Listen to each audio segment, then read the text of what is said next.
सनातन भारत में रहने वाले सभी मानव सहज रूप से धर्म के प्रचार प्रसार के लिए तत्पर रहे हैं, लेकिन फिर भी आज हम इस पुरातन देश के बाशिंदों का ध्यान अपने इतिहास पर नहीं बल्कि सनातन धर्म की ओर लाना चाहते हैं, जो हमारे देश की आत्मा में बसा होने के साथ पूरे विश्व का आत्मिक पोषण करता है।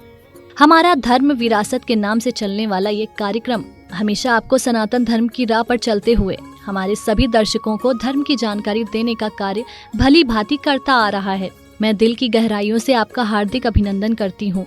विनम्र विनती करती हूँ कि आप इस तरह से हमें अपना प्यार आशीर्वाद देते रहेंगे और हमारे चैनल एन दर्शन पर हर दिन आने वाले कार्यक्रम धर्म विरासत को देखते रहेंगे। पिछले एपिसोड में हमने पुराणों के उद्गम, प्रचार और विस्तार के लिए समर्पित भारतीय पुराणों की व्याख्या की थी, जिसमें सृष्टि व ब्रह्मांड से संबंधित विज्ञान, भूगोल, देवी देवताओं, ऋषि मुनियों के आख्यान को विस्तार से श्रवण कराया। यहाँ उनके बनने का कारण और विचित्र किंवदंतियों के बारे में अवगत कराया गया, जिसका प्राचीन साहित्य, संस्कृति और सनातनी धर्म और सभ्यता के धार्मिक खजाने में विशेष महत्व रहा है। देश के हर कोने में अनेकों ऐसे प्रेरणादायक धार्मिक ग्रंथ, पुस्तकें, वेदों और पुराणों का जिक्र होता है और मंदिर, शिवालय, बेशकीमती महल, ऐतिहासिक किले देखने को मिलते हैं, जिससे आप हमेशा अपना ज्ञान वर्धन करते आए हैं। लेकिन आज मैं आपके लिए पुराणों के उद्गम और प्रचार को समर्पित पुराणों के 5 लक्षणों की व्याख्या करूंगी, जिसमें सृष्टि व ब्रह्मांड से संबंधित विज्ञान, भूगोल, देवी देवताओं, ऋषि मुनियों के आख्यान हैं, जो हमारे जीवन में अहम भूमिका रखती है और जो शायद ही आपने पहले कभी श्रवण की होगी। सनातन हिंदू धर्म 18 महापुराणों का आख्यान करता है, जहाँ पुराण का विशिष्ट स्वरूप उसके लक्षणों से पता चलता है। वहीं पुराण के 5 लक्षणों का वर्णन अलग अलग मिलता है। पुराण के लक्षणों को समझाने के लिए विषय को समझा जाए कि पुराण की रचना क्यों हुई। अध्यात्म में भगवत प्राप्ति के साधन का समावेश पुराण तथा उपपुराण में हो, ऐसा वर्णन किसी भी शास्त्र में नहीं मिलता है। वेदों और ग्रंथों के कठिन रहस्यों की व्याख्या को शैली के माध्यम से सरल बनाकर हमने आसानी से समझाने के लिए पुराणों में विस्तार किया गया। जिस अलौकिक और परलौकिक ज्ञान का गुण या बीज रूप वेद आदि ग्रंथों में है, उसी गुण रूप को पुराणों में आसान रूप में विस्तार करके समझाया गया है। पुराण के कुछ मुख्य प्रतिपाद्य विषय हैं, जिनके उपस्थिति होने पर ही इन ग्रंथों के छोटे रूप को पुराण की संज्ञा दी जाती है। पुराणों की परिभाषा में बताया गया है कि ज्ञात यानी जानकारी में सत्यार्थ भूत घटना में सत्यता का होना, पंच लक्षणात्मक अर्थात जिसके 5 लक्षण ज्ञात हों, और आख्यान, उपाख्यान, प्रबंध, कल्पना से मुक्त ग्रंथों को पुराण कहा जाता है। अर्थात पुराण में 5 लक्षण होना जरूरी है। सर्गश्च, प्रतिसर्गश्च, वंशो, मंतवर्णानि। ये पद पुराण के 5 लक्षणों को बतलाता है, जबकि कहीं कहीं पुराण में थोड़ा अंतर भी दिखता है। सर्ग पुराण के 5 लक्षणों में से एक है, जो संसार की उत्पत्ति के बारे में बताता है।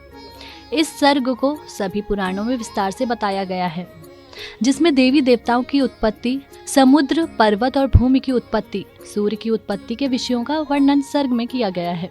यहाँ माँ भगवती के 3 रूप, जो कि सात्विक गुण वाली माता महालक्ष्मी, राजस गुण और सभी विद्याओं से भरपूर माँ महासरस्वती और मानव जीवन की भूलों और तामसिक गुण से परिपूर्ण मातेश्वरी महाकाली, इन 3 शक्तियों को प्रवर्तन और विस्तार की देवी तथा उन्हें शास्त्र विशारदों ने सग्र का पहला रूप माना है। प्रतिसर्ग ये पंच लक्षण का दूसरा लक्षण है, जिसमें स्पष्ट रूप से कहा गया है कि अगर इस संसार की उत्पत्ति हुई है तो इसका काल के गाल में समा जाना भी सुनिश्चित है।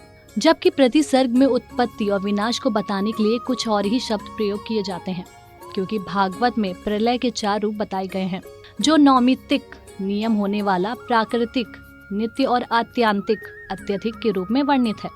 यहाँ ब्रह्मा, विष्णु और रुद्र की उत्पत्ति संसार की उत्पत्ति, पालन और संहार के लिए ही हुई है।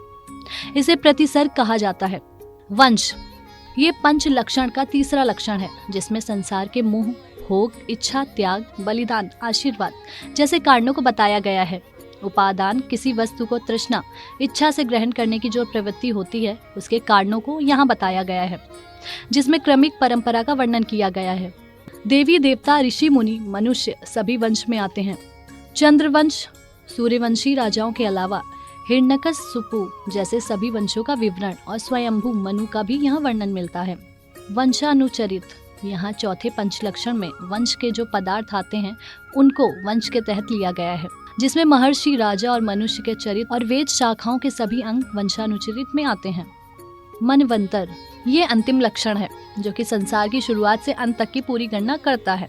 संसार की अनेक घटनाओं में कितना समय लगता है और दुनिया में कितने कल्प हैं तथा उनके भेद युगों के धर्म मनवंतर के वर्णन का विषय है। इसी तरह की सनातनी सांस्कृतिक और धार्मिक विशेषताओं भरी गाथाओं को आप हमारे आने वाली कड़ियों में जरूर देखते रहें। हमारे चैनल को सब्सक्राइब करके अपना सनातन और धार्मिक ज्ञानवर्धन करते रहें। अब वक्त है आपसे विदा लेने का और आज का विषय पूर्ण होता है। आगे की अनसुनी गाथा का विस्तार से रसपान करने के लिए आप प्रतीक्षा कीजिए हमारे अगले एपिसोड का और सनातन के संकल्प को निभाने के लिए देखते रहें आपका अपना चैनल एन दर्शन।